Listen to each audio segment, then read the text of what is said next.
Halo, hari ini kita masak arsik. Arsik ikan haruting, kalau orang Batak bilang. Apa itu?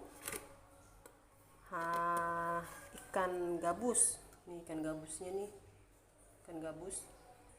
Bumbunya kayak kemarin, bawang putih, bawang merah, kemiri, cabai rawit, cabai besar, kunyit, jahe, lengkuas, serai, ini lengkuas, daun jeruk agak banyak.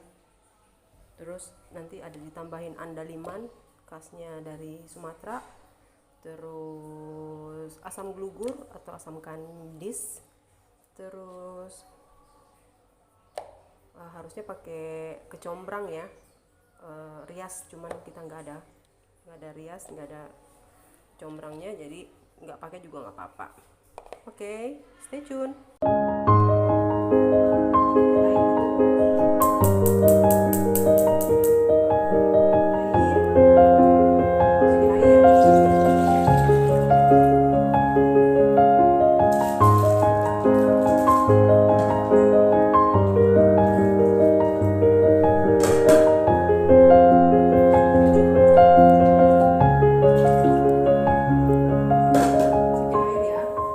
Kita tutup, biarkan dia mendidih. Nanti kalau sudah mendidih kita masukkan bumbu-bumbunya.